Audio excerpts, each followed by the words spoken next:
رسول الله صلی الله علیه و آله وسلم فرمایي د جهنم په اور کې د مور او پلار د آزاري او د ابلیس په منځ کې یوه طبقه فرق دی. نو د مور او پلار آزاري په اور کې د ابلیس همسایه یا گاونډی دی، او هغه څوک چې د مور او پلار سره احسان کوي د هغو او انبیاو په منځ کې په جنت کې یوه درجه فرق دی. نو د مور او پلار سره احسان کوونکی په جنت کې د انبیا علیهم السلام همسایه دی. رسول الله صلی الله علیه و آله وسلم فرمایي په هغه شپه چې زه معراج یا اسمان ته بوتلل سوم، ما هلته داسې خلق ولیدل چې د اور د درختو په تنو ځړېدل. نو ما هغه ملکې ته چې پر اور مقرره ده او مالک نومیږي وویل: یا مالک، د دغو خلقو ګناه څه شوه؟ مالک وویل: دغو خلقو خپلو مندو او پلرو ته ښکنځل کول. نو زما رب جل جلاله زه امر کړم چې دوی د اور د درختو په تنو وځړوم او د دوی ژبې د دوی تر سټانو راوباسم. نو زه د دوی ژبې د اور په چنګکانو د دوی تر سټانو راباسم.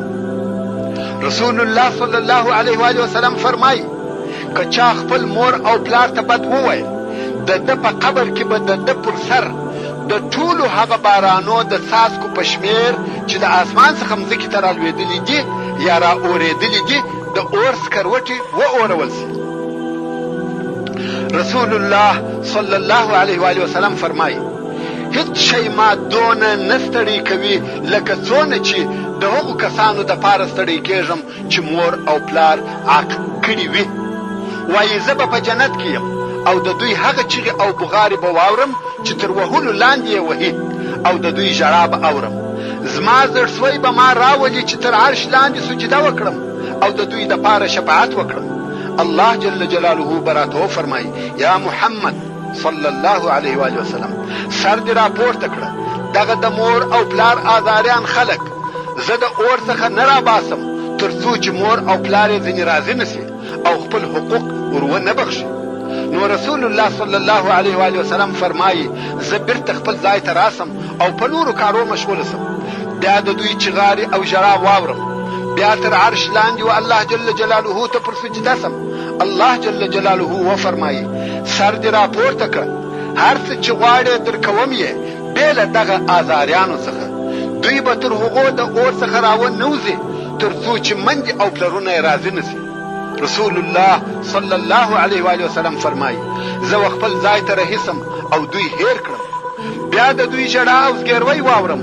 نو ووایم: الهي، مالک ته امر وکړه چې د دوژخ د هغې طبقې دروازه را خلاصه کړي کوم چې دوی ته عذاب ورکول کیږي، چې زه د دوی عذاب ووینم، ځکه زه لوی لوی چیغې او بغارې اورم. الله عز وجل وفرمایي مالک ته مې د دغه کار امر وکړي. نو زه مالک ته ورسم او هغه دروازه را خلاصه کړي. زه هلته نر او ښځې ووینم چې د اور د درختو په تنو ځړېږي او د دوی پر عذاب مقرره ملایکې یې د اوسپنې په چکشانو پر سرو وهي، او ځینې نورې ملایکې یې د اور په نیزو په نس او په بغلو کې وهي، او ځینې نورې ملایکې یې د اور په قمچینو یا چلاخو پر شا او رنو وهي، تر څو لاندې ماران او لړمان ګرځي او دوی وهي. رسول الله صلی الله علیه و آله وسلم فرمایي زه د خپل رحمت په سبب وژاړم او بیا تر عرش لاندې سر پر سجده کښېږدم. الله جل جلاله وفرمایي دوی بې له رضایت څخه د خپل مور او پلار د دغه اور څخه نسي وتلی. نو زه ووایم: یا رب، د دوی مور او پلار چیرې دي؟ الله جل جلاله وفرمایي د جنت په منزلو کې دي، ځینې یې په اعراب کې دي، ځینې یې په جنت عدن کې دي، او ځینې یې په نور ځایو کې دي. رسول الله صلی الله علیه و آله وسلم فرمایي نو زه ووایم: الهي و سیدي، هر هغه څوک چې د هغه اولاد په اور کې وي هغه راوښیه. الله جل جلاله هغه راوښیي او زه هغو ته ورسم او ورته ووایم: که تاسې خپل اولادونه ووینئ چې اور یې غوښې خوړلي دي، هډوکې یې ورسوځلي دي، رنګونه یې ور هلاک کړي دي، او ملایکې پر مقرره دي چې عذاب ورکوي، زما زړه د دوی چغارو او بغارو راغمجن کړي. د مور او پلار یې هغه د دنیا حالات او د خپلو اولادو ناوړه اخلاق ور په یاد سي. نو مور یې ووایي: پرېږده پرېږده یا رسول الله چې په عذاب کې وي. څرنګه چې ده ماته ښکنځل کول، زه یې سپکولم او زما زړه یې زهیراوه. د مال او پیسې درلودلې او زه وږی بېدېدلم. خپلې ګرانې معاینې ته یې کالي ورانیول او زه لڅه وم. هغه بل بیا وایي پرېږده چې په عذاب کې وي. ما چې به د ده د مصلحت او فایدې د پاره خبره ورته وکړل، ده به وهلم او شړلم. داسې او داسې یې راسره کول. نو د مندو او پلرو په زړو کې یې هغه د دوی د اعمالو په سبب حقد پاته وي. رسول الله صلی الله علیه و وسلم فرمایي زه ورته ووایم دنیا تېره شول، نو هغه چې تېر شوه هغه تېر شول. اوس یې دغه و تاسې ته زما د راتګ په سبب وبخښئ. په دغه وخت کې الله جل جلاله راته وفرمایي یا حبیبي یا محمد، دوی مه مجبوره کوه. زما په عزت او جلال سره قسم وي چې زه به د دوی اولادونه د اور څخه راونه باسم مګر د دوی د زړو په رضا، داسې رضا چې زه د دوی د زړو څخه په هغه خبر یم. نو زه ووایم یا رب، دغه د دوی منځې او پلرونه امر کړه چې زما سره و جهنم ته ولاړ سي او د خپلو اولادو عذاب وویني. ښایي چې پر ورحمېږي. الله جل جلاله دغه منځې او پلرونه امر کړي چې د رسول الله صلی الله علیه و وسلم سره ولاړ سي. نو دوی هم د رسول الله صلی الله علیه و وسلم سره رهي سي او جهنم ته ورسي. مالک هغه پر جهنم مقرره ملکه دوی ته د جهنم دروازه ورخلاصه کړي.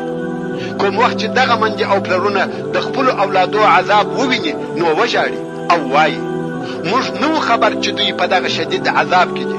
نو هر مور او پلار و خپل لور او خپل زوی ته ورنارې کړي. کم وخت چې دغه دوزخیان د خپلو مندو او پلرو اوازونه واوري ژاړي او هر یو خپلې مور ته وایي ای مورې اور مې سینه را وسوځل، عذابو هلاک کړم. ای مورې ته هغه مور نه یې چې یو ساعت به په لمر کې کښېنستم تا به نارې را باندې وهلې. ای مورې ته څنګه زما په عذاب راځي او خوشحاله یې. ای مورې آیا رحم نه را باندې کوي؟ آیا زما پر پوست او هډوکو نه رحمېږي؟ منځې او پلرونه به وژاړي او وبه وایي زموږ حبیبه محمده صلی الله علیه و وسلم د دوی شفاعت وکړه. رسول الله صلی الله علیه و وسلم به ووایي دوی د دغه اوره څخه بل شی نسي ایستلی بې له ستاسې شفاعت څخه، ځکه الله جل جلاله ستاسې په سبب پر دوی په قهر سوی دی. نو به دغه منځې او پلرونه ووایي زموږ اله، زموږ بادار او زموږ مالکه، د دغه عذاب څخه د دوی په ایستلو پر موږ احسان وکړه. الله جل جلاله به د دغه دوزخي مور ته ووایي د خپل اولاد څخه دې راضي سوې؟ او ای پلاره ته هم د خپل اولاد څخه راضي سوې؟ دوی به ووایي هو. نو به الله جل جلاله وفرمایي هر هغه څوک چې د هغه مور او پلار د هغه د وتلو اجازه کړې وي هغه دې وایستل سي، او هر هغه څوک چې مور او پلار یې د وتلو غوښتنه نه وي کړې هغه دې تر هغو په دغه عذاب کې پاته وي تر څو چې زه د خپلې خوښې سره موافق د دوی په باره کې قضاوت کوم.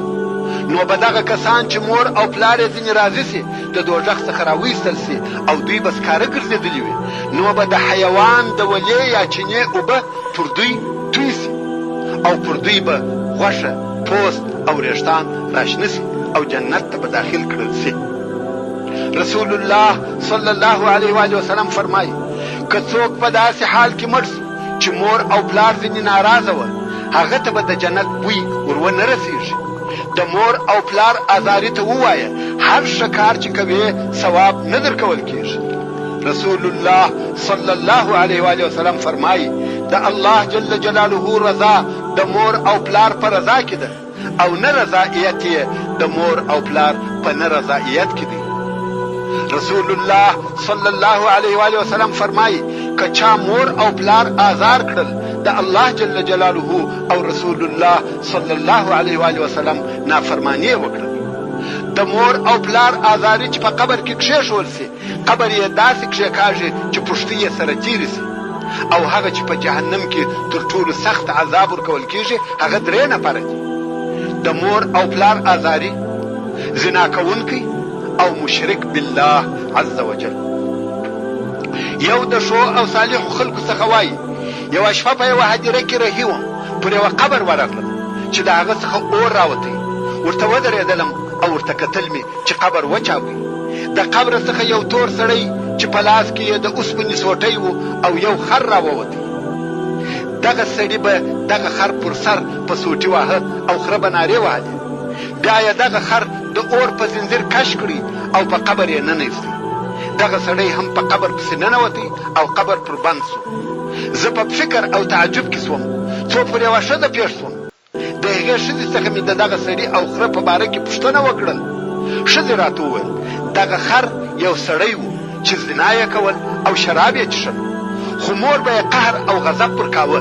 ده به و مور ته ویل رایېږه لکه خر چې رایېږي، داسې نارې وهه لکه خر چې نارې وهي.